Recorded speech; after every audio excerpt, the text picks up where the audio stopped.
but I'll shut them longer. All right, welcome back. Welcome back to another episode of the Masterful Conversations podcast, where we discuss and learn about leadership from the men who have served or are currently serving as Worshipful Master in the regular lodge of free and accepted Masons. I am Brother Matthew Wagstaff, a proud past master of Eureka Lodge number 36 out of Rochester, New York, where currently serving as my Worshipful Master is Brother Jermaine Myers. And I'm with I am Brother Mark Alexander, proud past master of Sons of Kings Lodge number 123 out of Brooklyn, New York, Kings County, where serving in the Oriental Chair now is Brother Kevin Parker. We both hail from the most worshipful Prince Hall Grand Lodge of the state of New York. We're currently serving as our Grand Master is most worshipful Darren M. Morton. So we have a special guest for you all today outside of New York State. Again, Another state down, Pennsylvania. I don't you think the asked for first one. Yep. brothers. Yes. You asked for brothers outside of New York, and so we definitely want to make sure we open those doors for brothers outside of the jurisdiction of New York. So we are very pleased to have Right Worshipful with Past Master Robert Bonds Jr. with us today. But before we introduce our guest, we have quick announcements. Mark, you got an announcement? Yes. Last night I went out to a raising out here in Charlotte with Sparkle and Diamond Lodge, where they raised two candidates. So congratulations to the lodge and to the two new brothers. Their fathers was out. Both of their fathers was out. So that was a lovely situation with that. So again, congratulating to them. And it's the views and opinions of this show are our own. They're not express the views and opinions of any lodges or grand lodges. This show is intended for informational and entertainment purposes only. If you have any specific questions, please consult the proper officer in your respective jurisdiction. Absolutely, brothers. So congratulations, brothers, on being raised to the sublime degree of Master Mason. Get as many resources as you can. We got a book about being successful in the first year as a Mason, so check that out if you have that interest. See, I gotta put that in the front of my head. I plugged like Kevin book and what you call them books. I gotta put that in front of my head now. My bad, way. I No, got you. it's all good. It's all good, brother. It's all good. We're Yeah. gonna get that out there though. But Yeah. yeah, having a successful first year in masonry is a book we definitely published last year. I want to say last year or was it earlier this year? I think it was last year. Mhm. To help brothers out in their first year in masonry. Amen. So definitely want to provide as many resources as possible. But welcome to the bond or welcome to the fold, brothers. We got wrong fraternity. Welcome to the fold, brother. So appreciate y'all. I'm recording from a remote location right now, a secret location. So pardon As me if the long as you ain't audio is being a little held hostage different. somewhere, you all Not right. being held Oh, hostage anywhere, but the show must go on. Go on. The We show appreciate must that. go Go on. on. Hmm. So we got to stay consistent with what we're trying to do here. So appreciate everybody tuning in. Please like and subscribe to the channel. Share this episode with as many people as possible so that they can receive value from it. So without any further hesitation, I want to introduce our guest today. We have Past Master Robert Bonds Jr., who is a proud past master out of Bethel Lodge number 47 from Philadelphia, Pennsylvania, of the most worshipful Prince Hall Grand Lodge of Pennsylvania. Past Master Bonds has served as a past high priest of King Hiram, chapter number 2 of the Holy Royal Archmasons. He is a past thrice illustrious master of Floyd Shivers, Council number 6 of Royal and Select Masters. He is also currently serving as the Senior Grand Warden for the most worshipful Prince Hall Grand Lodge of the state of Pennsylvania and has received the honorary and last degree of the Ancient Accepted Scottish Rite, the 33rd degree. So congratulations for that as well. Took time. Yes. That's my Yeah. classmate. Shout out to Shook Time for sure. So without that, with that introduction, welcome Past Master Bonds to the Masterful Conversations podcast. Thank you, my brothers. It's my pleasure to be here. But certainly happy to have you here and hear your perspective. This show is all about two things. One is capturing the historical aspects of your journey. So please feel free to share names, give us some titles and some times, Absolutely. What was going on throughout your journey, but then also to learn the leadership from your journey, the good, the bad, the ugly, everything in between. So, feel free to share all those details. We really want to capture the history and the leadership journey. So with that, we'll just start off with, just give us a little bit of a background of when you were raised to be a Master Mason, and then talk about your journey to the East. Let's see. I was raised in 2023 in Philadelphia. You said 2023. Wait. 2003. I'm sorry, 2003. I was like, wait a minute. Wait. Yeah. That's the fastest track I've ever seen in my life. Yeah, 2003. Okay. 2003, I was raised. My father-in-law was my sponsor. And from there, I jumped on. I didn't jump immediately online. There was another brother in my lodge that was an appointed officer, but he could never make the meetings. He was always job for whatever reason. So I would always sit in for him. So the next Worshipful Master just appointed me to that brother's seat because that brother wasn't making it out to the meeting. What seat was that? What seat was that? That was the Junior Master of Ceremonies. Okay. Junior Master of Ceremonies. And then once I got in there, I just moved seat because at that point, I think we had in my lodge maybe about 250 members. Nice. Whoa. With 200 and some odd members. We were one of the biggest lodges in Pennsylvania. I know Herbert E. Millen 151 was huge. Light of Elmwood 45 was huge. Right in Elmwood. Yeah, I'm sure you're familiar with their raisings. Oh yeah. Exactly. The Ionic 112, they were pretty big as well. But Bethel was right with them. That was back then. We were that big. So getting online, you either got online and stayed online, or you got online and tried to figure it out years later. Because once your opportunity closed, it was so many strong brothers back then that you had to always, show your proficiency to your lodge. It was particularly in Bethel, it was almost what have you done for me lately culture. I didn't saw you give up that good work, but what are you going to do today?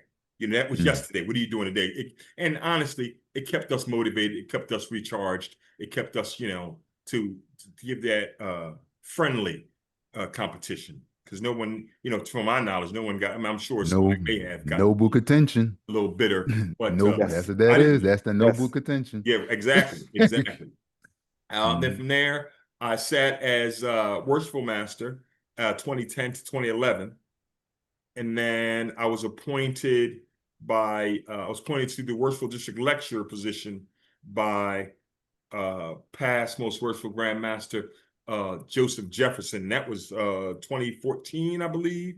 Yeah, 2014.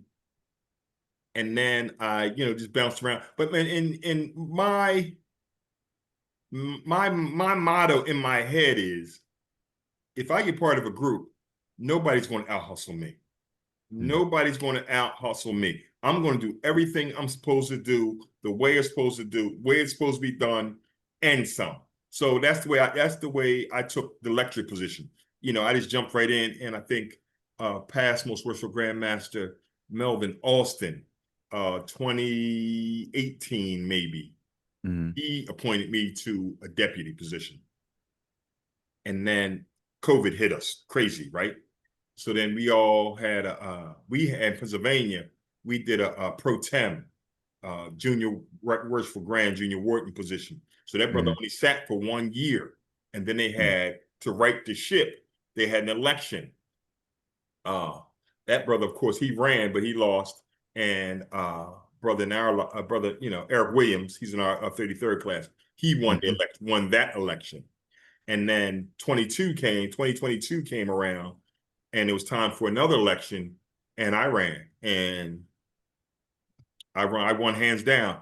And I guess the historical part about this is that my wife, every step I made, when I became a deputy, she was a deputy for the Eastern Star. Oh yes. And then she became like a pseudo deputy at large for the OES, but only for the first district for Philadelphia, really, because Philadelphia is bigger than the entire state combined. and I was the deputy at large for the Grand Lodge. So then when she ran, because our OES session is a few months before our Grand Lodge session. So she ran in July of 2022 and won. So now I'm there. Of course, I'm there. I'm a pass-worthy patron. You know what I'm saying? I'll not be there to support my wife. Now I guess it's starting to ring in everybody's mind. Hey, if Bobby runs and wins, there'll be a married couple in the East. So in October comes, I run and I win.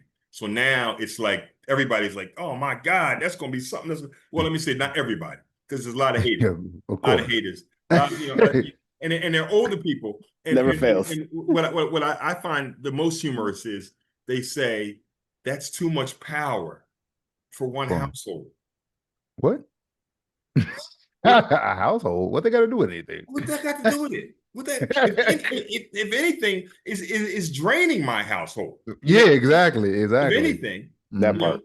It's not like this is a multi-billion-dollar industry. Yeah, like what you gonna do with it? Listen, man, I'm not getting rich off this. All this volunteer time. We keep talking about this volunteer organization. Right. They're gonna have the brothers and sisters come to their house and slaves. Y'all owe me some hours.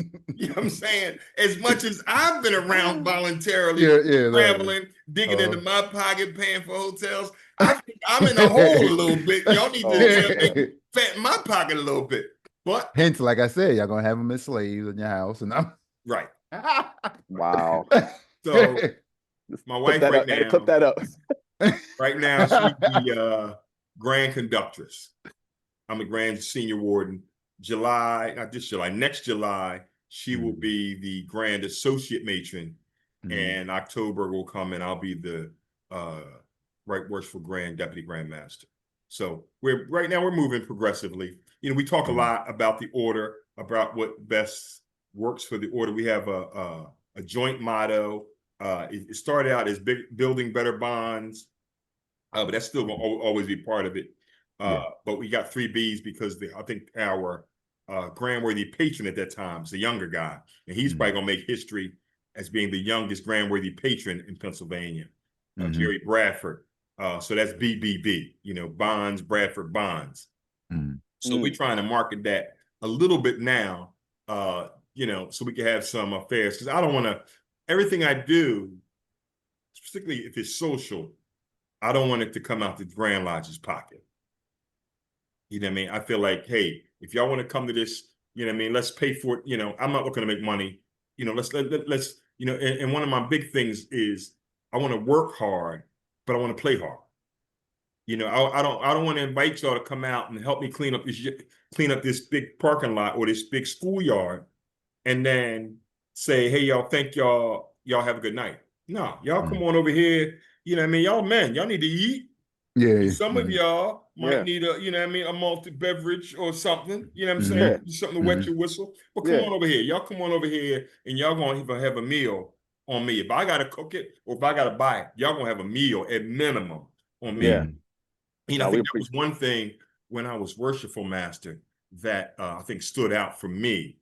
After all of our little our side or monthly cabinet meetings, which were very informal, I always fed them, always fed the brothers. And I ain't just feed them like a pot of sausages or hot dogs. No, I was cooking, baked chicken and string beans, collard greens, baked macaroni and cheese. And, after those, informal meetings, the brothers realized, hey, if you come out, the Bonds is meeting, he gonna feed you. So brothers, one thing about brothers, they like to eat.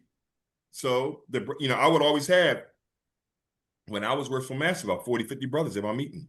I was going to ask you, how big was the meeting? 40, 50 brothers. That's a big number. That's good meeting, yeah. In fact, our Grand Master at that time, Leonard Alexander Hurd, he came to visit our lodge during that time.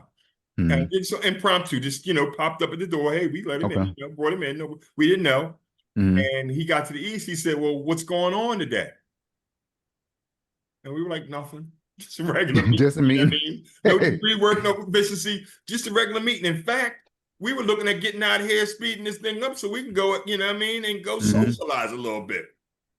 So he was like, I guess he didn't believe it. So he went maybe and talked to someone else, and they told him, hey, yeah, man, those brothers from Bethel come out and show out a little bit. So, you know, that's always my thing. Feed the brothers, feed the brothers, feed the brothers, feed the brothers. Definitely appreciate that. Yeah, that's important. Definitely important, especially if you got a long meeting or if you got a late meeting.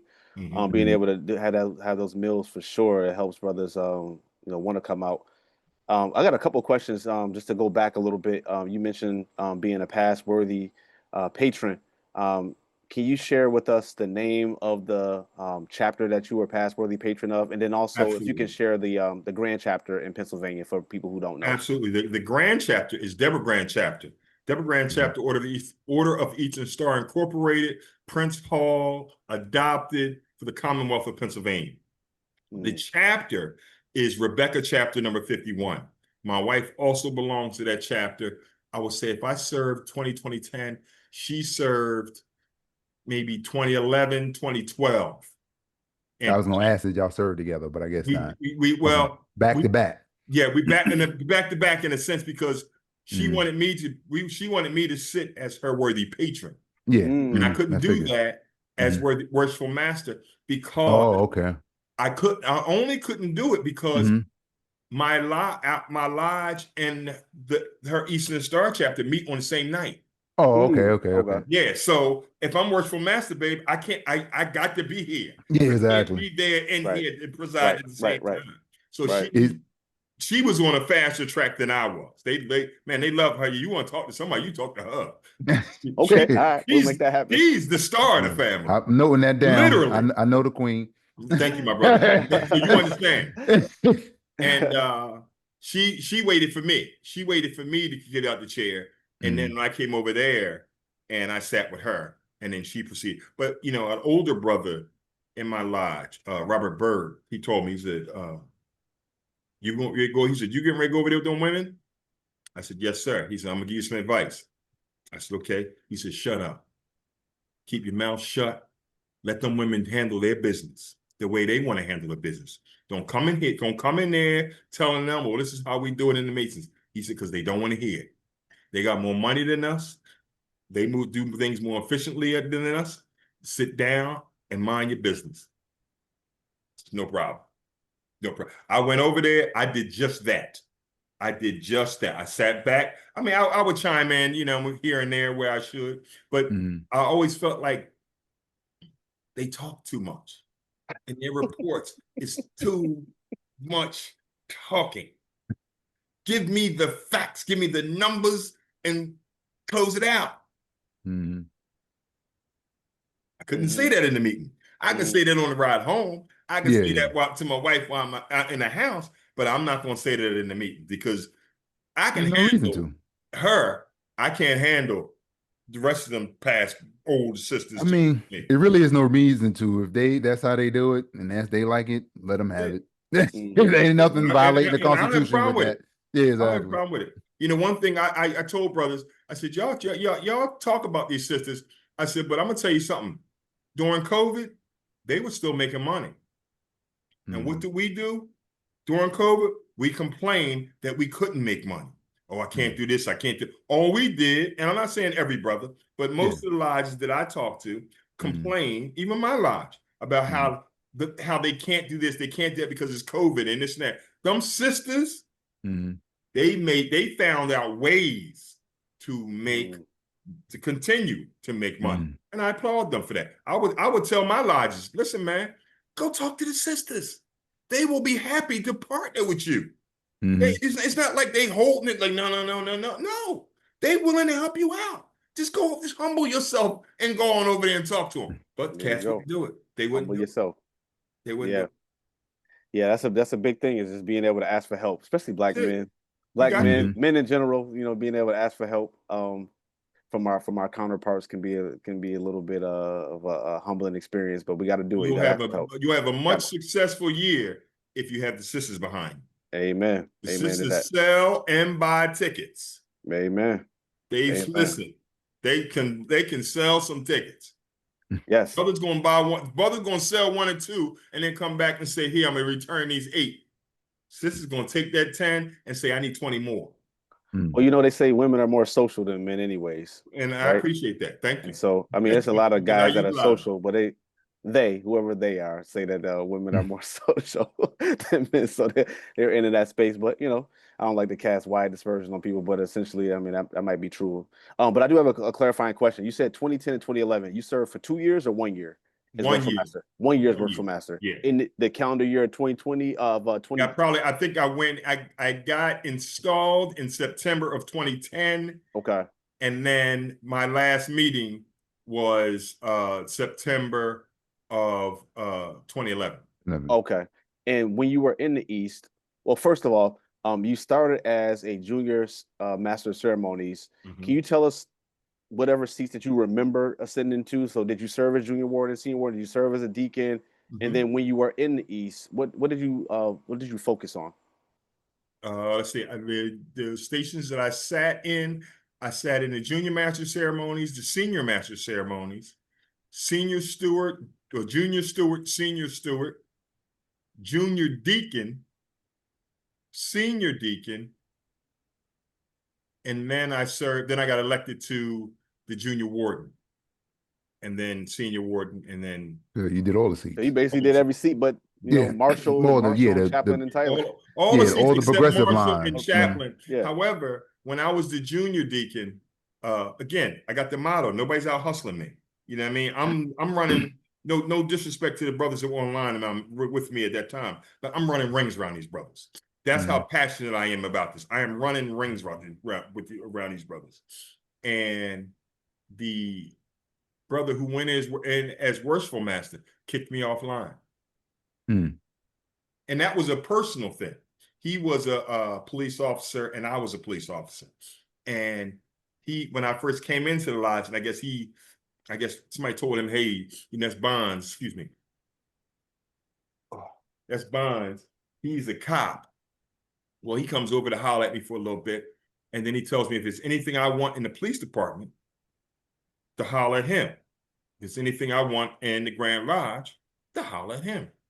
Well, bruh, I'm doing all right in the police department. You know what I mean? I've never met you a day in my life, but I'm doing all right. You know what I mean? You know what I mean? I've spent 2 years in uniform, 2 years playing clothes. And he offered help. I went straight to the detective division from there. So, dude, I'm and at that point, it was, status and how much money you were making determined how well you were doing in the police department. And I was making good money. I wasn't killing it. You know what I mean? So I knew the cats that were killing it, they focused on, and there was too many haters. So I wasn't killing it, but I was making good money. You know what I mean? I said, man, listen, I'm comfortable. I'm doing good. I'm working my, I don't need you to tell me where to go in masonry. I'm working my way around these seats. Well, he didn't like my tone toward him or my take on it per se. So he kicked me offline. So, I would believe quite a few brothers weren't, particularly past masters, were not happy with that. But so the next brother that went in the next year, he put me back in as senior deacon. Oh, okay. Okay. Then I went back, then I just continued from there. So I just missed technically 1 year. And the brother that served ahead of me, there was some brothers that wanted me to run against him. And I said, no, why would I run against that brother? That brother, it ain't his fault that I got kicked offline. You know what I mean? And when that brother, he served, whatever share he was in, he did what he was supposed to do, if not more. So why would I now say, hey, man, I'm going to run against you because what somebody else did to me? No. Brother, you going to put me back online? I appreciate it. I will show you that you didn't make a bad decision. And you know what I mean? And go from there. And that brother, we've all in harmony. But absolutely. I'm not for a bunch of drama. So that's how that went down.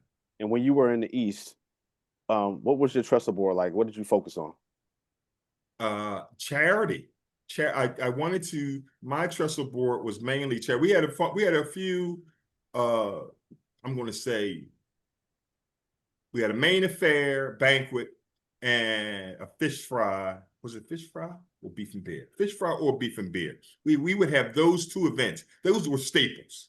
The staples, okay. Those were staple fundraisers. So I wasn't, and they were always successful. And we had a Halloween cabaret. They were always successful. We had a Halloween cabaret in October. Then we'd have a banquet like in February, and then we'd have a fish fry in like June. June, yeah, Then makes sense. our barbecue was like one of the last things we did, our family outing barbecue. But then that was your year. Mhm. So I wanted to focus my year, or the year I presided per se, on getting out and actually doing charitable things. You know what I mean? Things didn't really cost us too much money, but took up our time. So Mhm. there were times, and the brothers, we weren't used to it. They were, they were used to, financially supporting. So I wanted to get them, hey man, let's go out here. And I'm not gonna say it was successful, because a lot of times I was out there by myself, and that could have been communication or what have you. But you learn, you learn. Literally by yourself? Say again? Literally by yourself? Yeah, literally. Mm, I mean, okay. other than the How it is message. sometimes, yeah. Yeah, yeah, yeah. Saying I get it. Yeah, and it will be a lot of those situations where brothers say, "Well, I got the message too late. I'm doing this. I'm doing that." Yeah.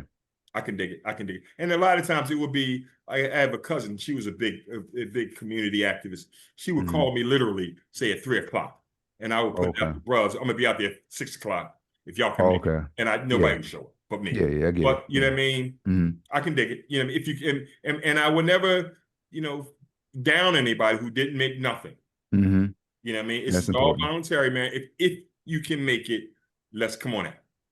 Just come on. Was your lodge still had that amount of numbers of brothers by the time you presided in the East, or it was probably down a little bit? No, we had started the downshift. I would say we were having about maybe 25, 30 brothers out at the meeting. Out of the meeting, but how many people was on roster around that time? About 100 and something. I would say maybe about 150. Okay. Yeah. Cool. Yeah, that Still a makes nice sense. sized lodge though. Oh yeah, Still a yeah. nice size lodge, From yeah. 200 something people to 100 Mhm. still, yeah, I see the down. Yeah. So Yeah. we y'all at now, about, you don't mind asking, if I you would know say about. I would say now we're probably under 100. Okay. Under Wow. 100. Under 100 with about maybe, I would say 15 to 20 brothers that are actively coming out to the meetings. Not all at one time. Yeah, and rotation. I get it. I get it. In a Rotation. kind of a involuntary, unconscious rotation. Rotation. Some Yeah, guys you that's see how at the it is. meeting this month. Next month you ain't gonna see him, but you'll see another guy at the meeting. Mhm. You know what I mean? But they're coming out and they're doing, working and doing stuff for the lodge. I know, times and everything's changed with brothers and things like that. I do have a question because my lodge is young and we still like increasing a little bit. We haven't had to hit the downturn as far as that.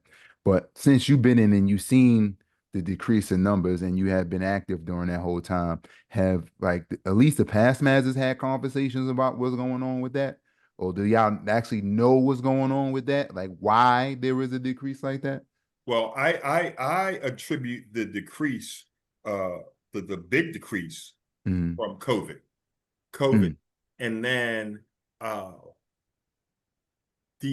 when we continue to bring younger brothers in, I'm gonna say when I came through, the older brothers and the past masters talk to you in a certain tone, mm, and it was almost kind of like down to you because you was a new cat. You know what I mean? You was a new cat. But during the pre-COVID and right after, through COVID and just now right after COVID, the new brothers they're bringing in, younger brothers, they don't want to be talked to some kind of way. So you talk, they're a lot more thin skinned. So they're more apt to walk away and just say, man, I ain't got to I'm giving you my money. I'm volunteering my time, giving you my money, and you gonna talk to me like crap? Nah, I'm gonna go somewhere else for that. Yeah. So I think that's one of our biggest downfalls now. One of my big things is, listen, I get along with everybody. At least I try to. I try to get along with everybody. If you ever see me out and about, you always see me smiling, laughing, joking with somebody, saying something, whatever. I'm always in that room. If I don't get along with you, I always use this Tupac, I call it the Tupac method. I'll feed you. I don't care who you are. I'll feed you. You just won't eat that meal in my house. If I don't get along with you. If I get along with you, man, it's whatever. It's whatever you do. If I got it, you got it. But if I don't like you, I'm not gonna, nobody's outside gonna say, oh, that guy don't like you. They'll never know that. You'll know that, but no one else will know that, never know that. And I won't invite you to my house. Yeah. I get it. I get it. Right. Because I always is always curious about that when, especially with the downturn and decrease in membership, and like, did the brothers really be having those conversations about how they can solve it, or if they even want to solve it, or things like that, or whatever? Well, Because one of the ways that I'm just one cat, Yeah. to solve it is we have to find a way to marriage our younger brothers' ideas and thoughts with our older customs and traditions. Some of our older brothers, and they don't want to let go. We should do this. We should be doing this. We should be doing that. And I can dig it. And I always say, you're right. I understand. I said, but change is inevitable. If we don't change, we die. And change sometimes, particularly in the beginning, is not comfortable. It's uncomfortable. Sometimes it outright hurts. But it's change. I said, here's a thought. It was at one point, and that's always to the older brothers, the real older brothers. I said, at one point in your life, you paid $1 or less for a gallon of gas. I said, but I see you driving every single day. So now you paying darn near $5 a gallon, but that hasn't stopped you. Yeah. Don't let this stop you. Don't let this stop you. Don't let your ways, you don't be so caught up in your ways that you can't back up and say, you know what? Let me look into it. Let me look into it. I said, because there's a ton of young brothers out here, and the younger brothers they're like sponges. They want information. They just want you to talk to them like they're a man. Talk to them like they got some worth. Talk to me like I'm important, like you want me to treat you because you're the past, thrice illustrious, most worshipful, bip, bip, bip, bip, bip. You want me to hold you up high and say all those titles. Well, guess what? I don't have none of those titles, but I feel just as important. And that's how I treat them. That's how I treat them. You are just as important as I am, man. I ain't nobody. I'm just a regular dude. You know what I'm saying? When they finish announcing me, whatever, I'll be more than happy to come over here and take a picture with you. You sure? I said, man, come on, man. That ain't no big deal. I said, and if I forget, remind me. That's nothing, man. I'm a regular dude, regular cat. I'm not stuffy. I don't get caught up in, the past grands, this past grands, that. Listen, it's going to be what it's going to be. We either going to... The restraint of improper desires and passions. Amen. The cultivation of it. Get better and get over. Yes. Or lay down. Come on, man. And I ain't laying down, man. Listen. Yeah. Most of all, as Masons, the saying goes, of course, you can't teach an old dog new tricks. But as Masons, we should have a more conscientious thought pattern and should be more flexible in what we do. For sure. And that's the situation. Even as we get older, you can't be that staunch. Basically takes a good man and makes him better. Yeah. At what point do you consider yourself where you can't get better? Exactly. Because if you're an older brother and you don't want to change, then you are telling me that you were at the pinnacle of where you are. Yeah, you didn't put your working tools down, right? So you don't need to be here. And if that's the case, why am I even talking to you? You should be sitting somewhere else. You know what I'm saying? Looking down on me, dog. Simple. You know what I'm saying? But since you were not, you know what I'm saying? Let's have a little healthy conversation.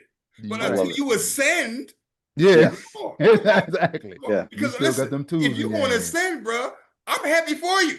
Yeah. First, you ain't saying yay, but I'm not gonna be a fool. Keep saying here, looking at you while you here. I'm gonna talk to you. 100% right. 100% right. Past Master Bonds, we do have one of our important questions for the show is, what do you consider as effective leadership? Effective leadership. I believe effective leadership is taking your group and figuring out what's going on with your group. We're trying to figure out the direction that you want to go in, and then just not convince them that, hey, this is the direction we need to go, but roll your sleeves up and show them that you are willing to put the work in as well. At any point, I'm willing to work with you to get to. This is the problem. This is where we got to go. It's a heave. It's a haul. We got to get there. However, I'm willing, and everybody who's rolling with me is willing to roll their sleeves up and get down and get dirty with everybody else. That's that's how I kind of vision effective leadership. That's that reminds me.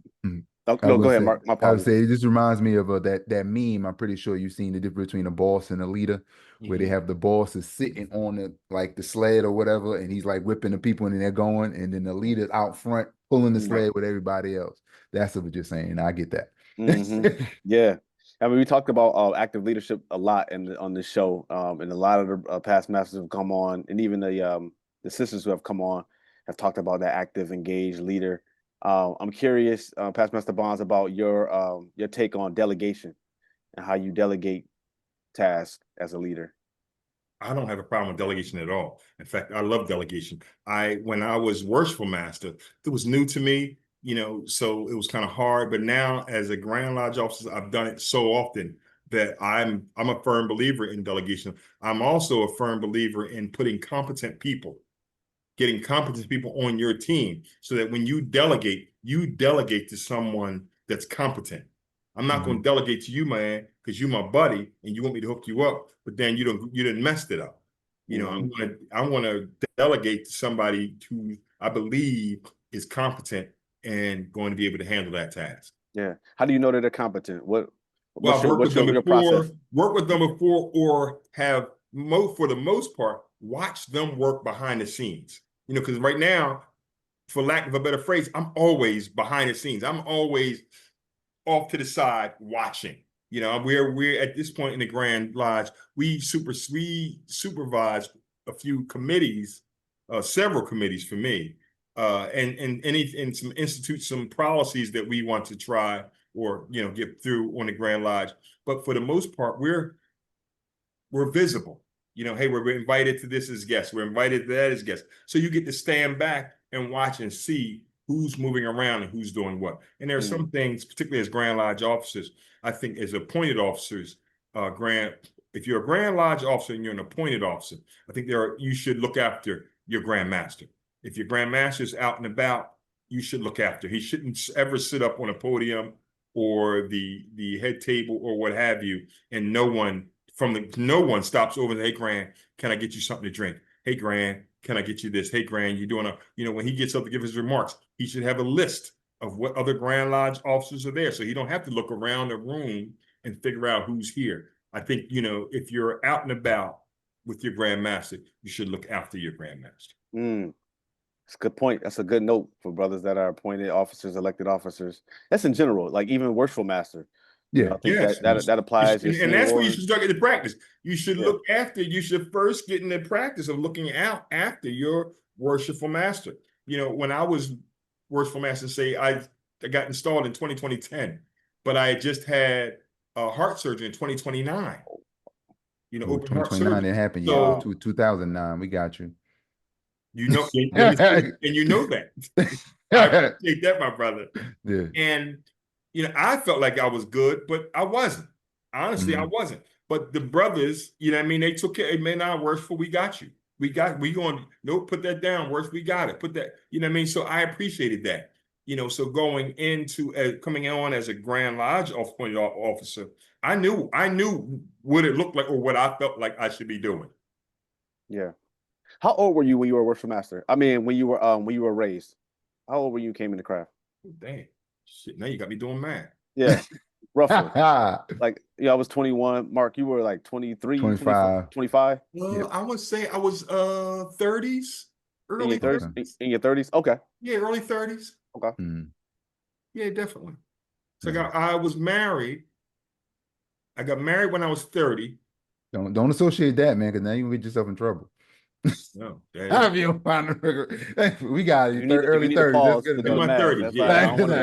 I just celebrated my 29th anniversary. Exactly. And somebody said, how many years you been married? I said 28. And I felt the laser trying to save you right now, burning a hole in my neck. And then I said, wait a minute, 29 years. 29 years. I'm saying 29 years. So Mark, I understand. Yeah, I understand. I appreciate y'all brothers, you know what I mean? Not being a big deal. However, for the Queen, make sure you get it right. Yeah. Make sure you get it right. Absolutely. Live to fight another day. That's a fact. 100%. That's a fact. Yeah, 100%. So you definitely served. All right, so you served one time as worship master, and the membership decreased at that time. I know you said you focused on charity work during your whole time.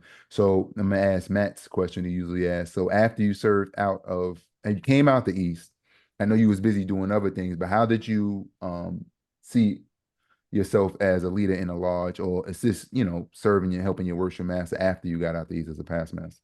I would say up until maybe about 2 years ago, I was the chairman of the investigations committee.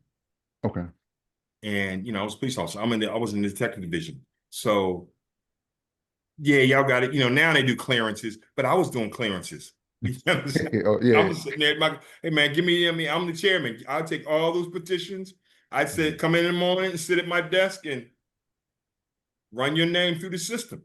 You know what I mean? And I wasn't so much concerned about what your criminal record was. It was, one of my big things was how active was your criminal record? You know what I mean? Sure, I see you didn't rob somebody and had this and did that, but when did you do that? Did you do something last year or the last 5 years, last 10 years? You ain't did nothing. You've been a model citizen up until that point. Then I'm everything else after that, I'm putting you done paid your time, I'm gonna leave that over there. And then your sexual clearances, if you ain't, you don't have no sexual misconduct like that, we were good. But I was doing all that from my desk. And there were some cats to try to, be slick and say they were this person. And come on, man, that's what at that point, that's what I was doing, chasing cats down. So if it didn't sound right, now I'm calling you, and I'm the cat that's got to come out to your house and check you out, you and your family out. So I'm gonna talk to you on the phone first, and then if I found out some shenanigans, I would address them, and then those cats would say, well, I'll call you back when I straighten this out. So, no problem, and they would never call back. So that chairman role is really your big role as a past that was master. My thing. I turned it over now. I haven't been back on it, but that was my thing. Gotcha. So as chairman of investigations, what do you feel is like some important things for brothers besides, the criminality, that's a whole thing, but the expect from new potential candidates, or what do you look for to judge that he's a good man or something to that nature? Well, you know what? To judge if he's a good man is hard. It's hard.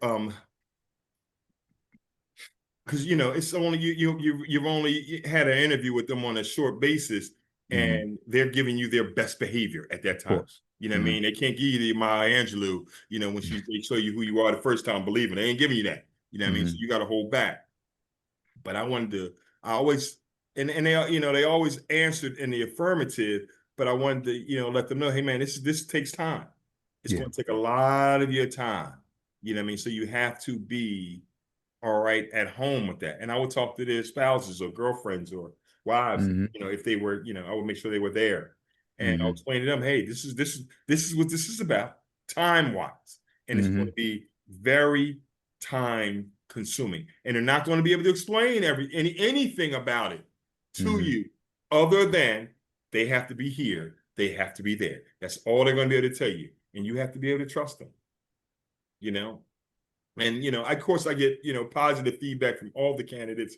But as they start going through, I can almost, in my lodge, pick out the weaker candidates due to their sponsors. Yeah, if I like this guy over here, say Joe Blow, he ain't that strong to begin with. You know what I mean? And I'm always giving him the side eye. Now he's bringing in 2 candidates. And it's like that tree, the tree and the fruit. It's time for practice. And the candidates are half showing up to practice, and you never show up to practice. I'm not saying if you're the sponsor, you should be at every practice, but if you're a sponsor, you should be teaching them more than they learn in class. That's how I feel. Yeah. I get it. And that's definitely true. I had actually had a thought earlier as far as sponsoring people. First, I said that nobody should be, you shouldn't sponsor nobody first if you can't explain how Freemasonry made you better. Then you shouldn't sponsor. Until you Mm. could explain that statement. Not You even a shouldn't gut sponsor feeling. They nobody. can't even have a gut feeling, Mark. Now you They got to gotta be be able able to to articulate. explain, You gotta be able to articulate articulate. that how, yeah, exactly. Because Few that years proves that ago, you got better. years ago, I had I like that. argument with a brother in my lodge, and he said, "Bobby, you changed." And we left it, we continued to argue, but him saying that just stuck with me. And it was my wife laying there, and she said, "You have changed." He said, masonry takes a good man and makes him better. And you have changed, So That's what we here to do, like we said earlier. So now when I'm going back to see that brother, I said, "Hey man, you said I changed. You are absolutely right." And I explained to him how I changed. And he even looked at it on the more positive. One thing as a former law enforcement officer, I've learned that with men, particularly men, because women could be vicious. Now I don't want that's a whole 2-3 hour long conversation. But with men, if you get them in a situation, take them from the initial hyped up fire situation and get them in a calm room where you ain't asking them nothing, you ain't asking them for nothing, they'll tell you anything you want to know. Anything you want to know. Just treat them with respect. Treat them with, dude say, "Hey man, I need to go to the bathroom." I said, "All right, give me 1 second." Come back in, take him to the bathroom. He said, "Can you close the door?" I said, "Nah, dog, I can't." I said, "I can crack it, but I can't close it." I said, "Our policies, plus I need to go home at night." No disrespect, no problem. He go to the bathroom, take him back. He clean up. He sit back down. He said, "I'm hungry." I said, "All right." I said, "Listen, they don't have no sandwiches downstairs, but I'm willing to go upstairs to Wawa and get you something to eat." He's like, "What? Wawa?" I said, "You can have Wawa or nothing." He said, "I'll take Wawa." I said, "What do you want?" Turkey and cheese, chips, whatever. I said, "Cool." I said, "Want soda too?" Yeah, no problem. I went whatever he wanted. I went. Yeah, we had a relationship with Wawa. You know what I mean? I paid minimum, half price. Yeah. So it wasn't that big of a deal. Gave it to him, set it up, boom, boom, boom, boom, boom. Changed his cuffs from behind him to his front so he could eat. I said, "I'll be back." Came back about 30 minutes later. I said, "You good?" Clicked up his trash, threw his trash in the trash. He said, "I'm good." He said, "What's up?" I said, "You tell me." He told me everything about the robbery. Everything. Everything he did, everything somebody else did, everything. I said, "Thanks, man. I appreciate it." I said, "They're probably going to come take you in the morning upstate to, I think it was Greatest then." He said, "All right." He said, "Are you going to be doing it?" I said, "Nah." I said, "It's not going to be me. It'll probably be a couple of white guys." He said, "All right, man, I appreciate you." And he said, "I appreciate the respect and love you gave me." Just so happens that when I left, I got a phone call I had a message on my phone to say, take him up to Greatest in the morning. Wow. Okay. So when he saw me doing it, he was like, "Oh man, I thought you weren't going to do it." I said, "I know I wasn't, man, but they called me and told me to do it. So here I am." I said, "Before we go, we're going to go to McDonald's. I'm going to pull over to McDonald's. You want some hotcakes and sausages or egg muffins or something?" He said, "Can I get 2 egg muffins?" I said, "Sure." Got him 2 egg muffins and some orange juice. I said, "Listen, this is what I need from you. When you go in there, they're going to ask you, 'Did you eat?' Tell them you didn't eat, because I'm not allowed to feed you." No words. No. But the respect, that dignity. Respect that dude. With dignity. Yeah. Absolutely. Big time. Absolutely. That's something we can do as leaders too. Kill them with dignity. Give brothers respect and dignity. I mean, you already echoed that when you were talking about how the younger brothers and how you speak to them and communicate. I'm curious. You mentioned a key phrase that we talk about a lot on the show too, around is time management. We know that's one of our key working tools fundamentally. You mentioned that your wife is in the order. You mentioned you being a detective nonetheless. My dad's a retired detective out of Buffalo, and you being I know that takes a lot out of you. How can you just give us any tips or give us, someone listening right now saying, "I'm struggling with my 24-inch gauge." Do you have anything that you can help them around time management and how you're able to balance the craft in your life? Well, I would say to start, if you are married, you have to carve out time for your spouse. you have to carve out time for your spouse. Your job's going to carve out time. They're going to tell you, you know what I'm saying? And if you want to make that paper or continue to keep making that paper, you're going to do. So that's, you know what I mean? Yeah. That 8 ounce, that 8 spots on your gauge is a little more fluid. Yeah. However, the sleep one is going to be a little more fluid because that's going to be based on your work thing. You know what I mean? You work more, you're not going to be able to sleep more. You're going to sleep less. But the time you spend with your spouse is crucial. It's very crucial. I can't say this for everyone. You know, my wife and I, we got married on July 8th. So every 8th of the month is date night. Nice. Every 8th I of like the month. that. Now, I will say this. It don't always work. It don't always work. Just have a conscious thought of that. That's dope. Right. Yeah, you got to plan. Right. If we ain't got nothing, and we, well, now, you know, this is, I was in the last 10 years we've done this. We share a calendar. We have, you know, calendars on our phones. So we share our calendar. So if someone comes to me and say, B, what are you doing on the 13th? We want to go, you know, smoke and sip, whatever. I said, hold on. I said, nope, I can't do that. I'm going I'm already on the calendar that's doing XYZ. So that way there's no conflict. You know what I mean? Now I'm not putting something on the lady. She'll say, hey, well, I put on the calendar that I was going to take you to XYZ. Right. Nah. I'm telling these cats, I can't roll with y'all. Right. This is where I'm going to be. You know, and it don't have to cost you a lot of money. It could be just y'all sitting on the couch watching a B movie, you know, eating popcorn, you know, but that's y'all time. You know, that's y'all time. So, you know, because she's much more busier than I am, you know, particularly with her work. You know, she's much more, you know, up there. She's, you know, in the corporate world. Like, but I had time until ABC messed it up. We used to watch Abbott Elementary after this podcast, but then they changed the time to element. I gotta mess everything up. You gotta be flexible, but and adaptable. You gotta move. Now we just watch it. We watch it on demand now. Right. There you go. There you go. There you go. There you go. There you go. How do you Pastor Mr. Bonds fit in the craft? Like, how do you allocate time to study? How did you fit? I mean, when you were going through the chairs, you said nobody's gonna out hustle you. So how did you? What was your study habits like? How do you? 1 hour a day. 1 hour a day. 1 hour a day. As long as I can, I'm not the smartest cat. I'm not. If I get up there and do the work, you'll say, Bonds, you did a good job. But you've seen somebody do it better. You know what I mean? But I'm gonna do the job. You know what I mean? I'm not, you know, I can read fluently, you know what I mean? So, you know, I could read, you know, put some emphasis in it, whatever. I'm gonna do the job. But I believe that if I can get study for 1 hour, 1 hour a day, whether 30 minutes and 30 minutes or 1 hour continuously, that'll be fine. Okay. And up until this point, it's worked. And I would say the higher you go on a grand level, the less degree work you're doing. Yeah. But just time and masonry, I think right. You're being received. Somebody else is doing the work and you're being received. Yeah. But just in general, like just time and masonry. So whether you are a ritualistic brother or you are administrative brother or just in masonry as a quote unquote regular brother. I spend a lot of time. I spend a lot, particularly now, I spend a lot of time. So how do you balance that? How do you manage that? There is, let me say this, right now, there is no balance. There is no balance. Right now, I guess the prize is the Grand East.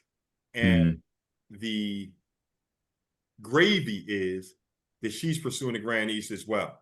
So because we're both pursuing the same thing and we're going to do it at the same time, the fact that we may not have a lot of time for each other socially is okay. Yeah. You so came to outside the craft. Agreement. Yeah.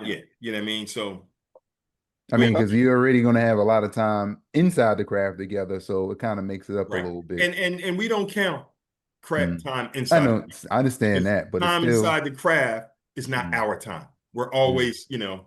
Yeah, I got you. Okay. Yeah. Sure. You know what I mean? You know, whatever. You know what I mean? No big deal. You know, it's always something like that. So one thing we try to do, or you know, it's more my thing. When we have our session, you know, Grand Master has a hospitality room. I always have a hospitality room. But my hospitality room is invitation only. I'm not inviting everybody. Hey, come on up to Bonds' room when he's 212. No, no, no, no, no. No. My room is for, say, Mark wanted to come. Mark wanted to come to the session. Mark wanted to come to the hospitality room. Now Mark's had one or two drinks. Now Mark is laying on the floor. Ain't nobody in that room gonna take Mark's picture, post it on social media. Ain't nobody on that room gonna go out that room and say, yeah, that brother in New York, he all over the place. He all over the damn floor. And if you come into my hospitality room, I can guarantee you it won't be more than 10, 15 people in there. It's just not a lot of people. I don't mess around like that. But there's nobody that likes to have a beer or smoke a cigar more than I do. You know, so I like to chill. That's my chill time. I'll even sacrifice my chill time with my brothers because a lot of my brothers smoke. So I know I can. Hey, at least I can get a smoke in here with y'all. Are you a Maduro guy or Connecticut guy, or were you? I'm a Maduro guy. Like a heavy guy. Okay. But you know what? I like to start out a little milder. You know, my go-to is a 10th anniversary Perdomo champagne. That's my go-to to start me off, and then I jump into something heavier. And then I try to do, if I'm smoking, I'm gonna smoke 2. Okay. And that's it. All right. You know, but you know, since my weight loss and my second surgery, I haven't drank and or smoked, I would say, half as much. Good restraint. Got to take care of yourself for sure. Take care of that temple. I know that's a side we just went down, but I just had to ask the question about that. It's all good, definitely. I know. I believe, like I said, you're the first person for Pennsylvania, so we definitely need to know the people that influence you and help you out during your tenure coming up in the craft as worship master. Just some information so we can get these names for the historical point of it. Some mentors. Yeah, mentors. I know when I came in, my father-in-law, Floyd L. Downey II, he's a past master of Bethel Lodge No. 47. He brought me in. He, I guess, my sponsor. But it was almost like, he didn't dump me off, but the classes that we went to, we had a dean of instruction and his assistant. Dean of instruction was a brother, past master Kenny Barnard. His assistant was a brother named Robert Bird. What I found out early with them brothers were that if you had your work, then they wouldn't bother you as much. And they were pains in the tail. Pains in the tail, pains in the tail, pains in the tail. However, if you had their work, they wouldn't bother you. So I would always have my work. So they would go around messing with other people, and I would kind of laugh and stuff like that. And then they would, all right, Bonds, get over here. But I had my work, so there's nothing you could do. And I realized y'all wasn't going to physically attack me. So if it's just going to be words, come on, man, I'm coming from the police department. I'm used to standing there and people calling me 8 million different names. So they figured that out. They started to just, I guess, pull me to the side and teach me differently. Once they told me, hey, we want you to do the chamber work. So I said, okay, I got chamber work. Come back. I said, I got it. They said, okay, you ready? I said, yes. So I'm ready to start from the beginning. They had me start from the middle. So I'm like, wait a minute. They said, no, start where Jaffa comes to the Ephraimites. So now I'm like, wait a minute. You're not ready. You're not ready. Go back. And I was annoyed because I had to work. If it took about 5 more minutes, I could have got my head together, but I wasn't ready. But then it showed me how to study in a manner of which no matter where you tell me to start, I can that's a great strategy. That's for the funeral too, brothers. I want y'all to start from here. And the older brother, assistant, Robert Bird, up until I became a Grand Lodge officer, he calls me his worshipful master. And this brother's damn near 90 years old. And he always calls me his worshipful master. And this dude is one of the most highly regarded brothers in our lodge. And for him to call me his worshipful master. And now, and I'm gonna say this was an emotional moment for me. I saw him maybe about a couple of months ago at a Eastern Star banquet. And he said that, you're now going to be my grandmaster. Mm-hmm. I mean, this dude was amazing to me. Amazing, amazing, amazing, amazing, amazing. They set a tone in me that said, hey man, we're gonna give you this. But you can take this anywhere in this organization. And as long as you fall back on this, you'll be fine. And I've always held that up. I've always held who I was from my lodge, never to embarrass my lodge in any house I've gone in. And it's always been successful. Amen. Amen. So I know we're coming up on our time here. Mark, you had something you want to share? Nah, I'm good. I would we have one question I want to ask. We know Pastor Mr. Bonds, you have higher aspirations and things that are on the horizon. But the question we must ask, that we ask all of our guests, are knowing what you know about yourself as a leader, knowing what you know about the craft in Pennsylvania, and knowing what you know about Bethel Lodge, specifically Bethel Lodge number 47. If you were to go back into the East in Bethel Lodge 47 in 2026, hypothetically, we know you don't want to go back, but if you were to go back in 2026, what would be one or two things you would focus on? Education, education, education.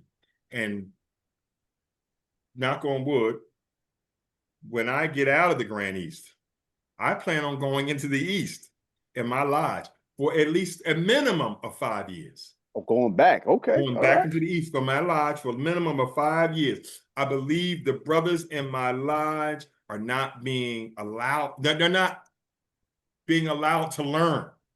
You know, we're getting new brothers in, and the first thing we want to do, because they're new brothers and we don't have a lot of brothers, is to throw them online.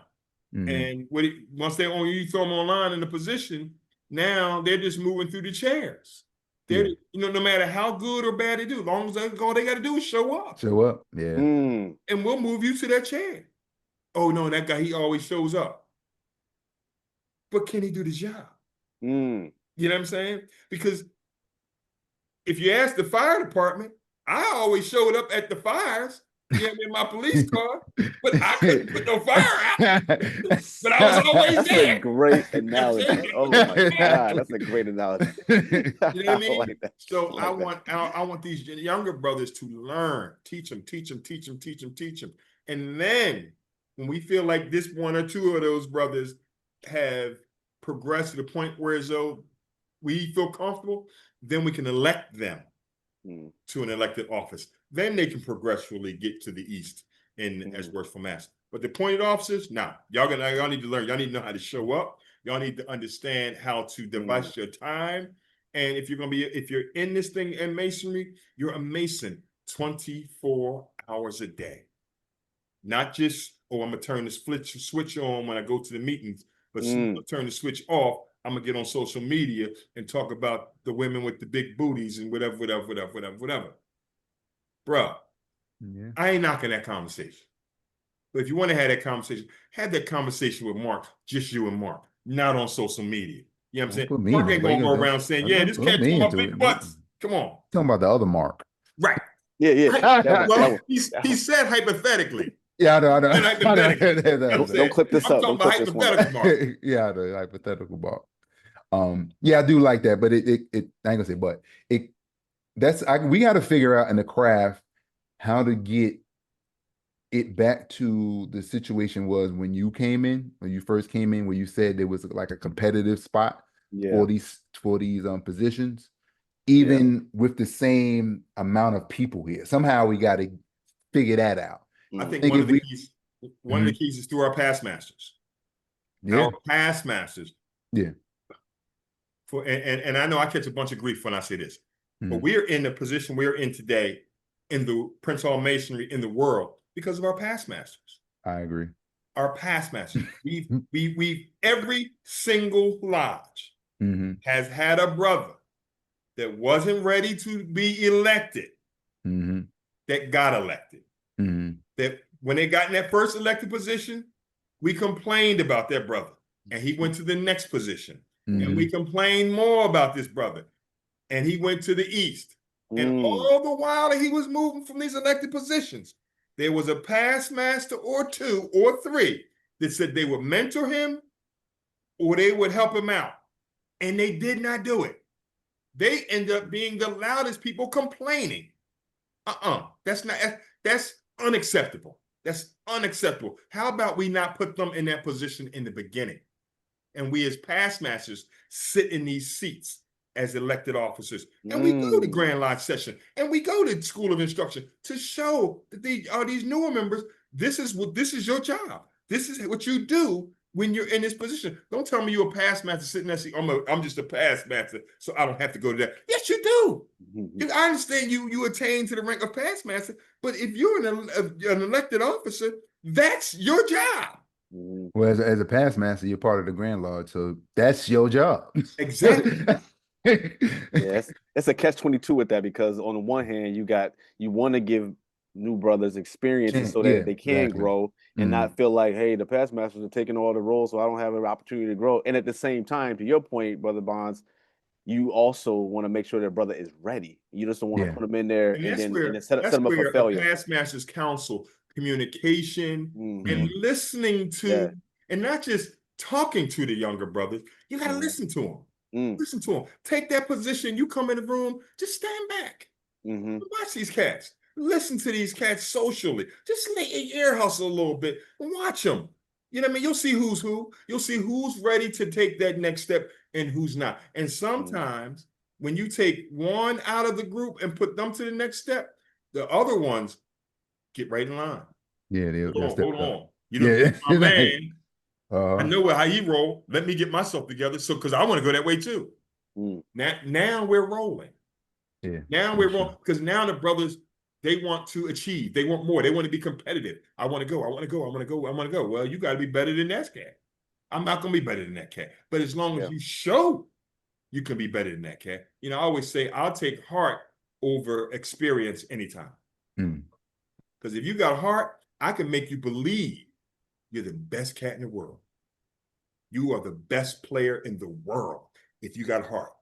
But if you just roll on your skill, at some point you want to give up. Like, that's the best I can do. I can't do no more. Yeah, that's very true.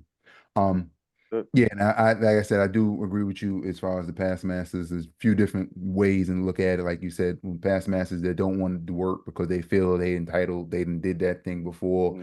The way they talk to younger brothers, there's a few different ways in which past masters could help out and help fix the situation if they just look in themselves. That's the one I was just thinking about. And like you said, they do more complaining than just actually working. We need to, as the brothers that hear these complaints, especially like if you ain't doing nothing, shut it down.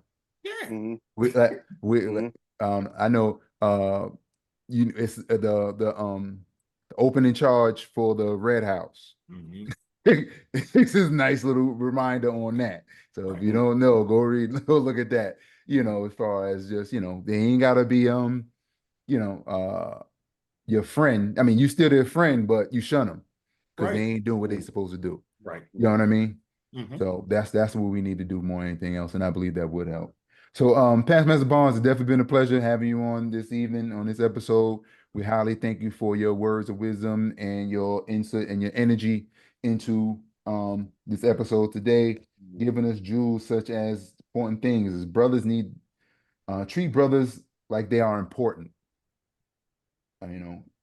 Figure out the direction in which an effective leader is one that figures out the direction in which they're trying to go and work with the membership to get it done and not just pointing away.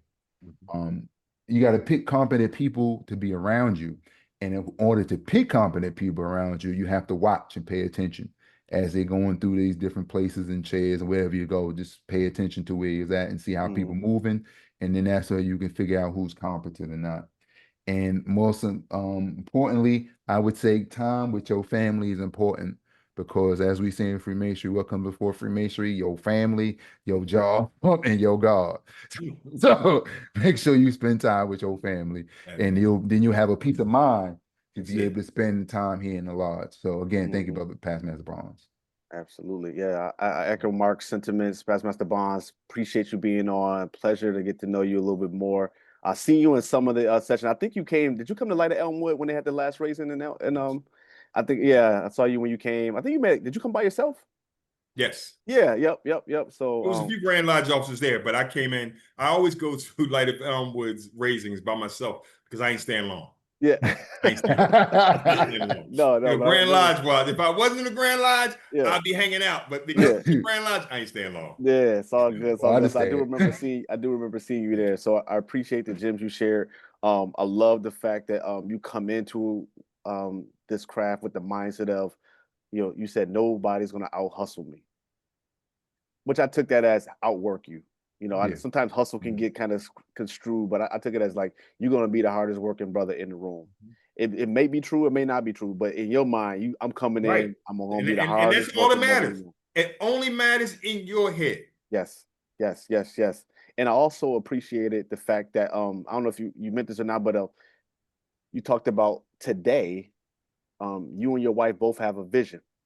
And because you have a vision, there is no balance. It's like we are laser focused on this. It's like, and sometimes in life, in business, like be that way. it won't be balanced. It's not gonna always be balanced, especially when you are laser focused on achieving a goal. And it seems like, you and your wife are lockstep on that goal, which is beautiful to be able to see the fact that you are able to do that together. So I appreciated that. So building better bonds is what I also captured too. The mantra around there. I mean, we are a fraternity. And so making sure that we are continuing And to I'll build. give you one more piece on that is the first time a Grand Master and Grand Worthy Matron presided at the same time in Pennsylvania was in 1909. The Grand Master at that point, he appointed his wife Oh, wow. Okay. to the position of Grand Worthy Matron.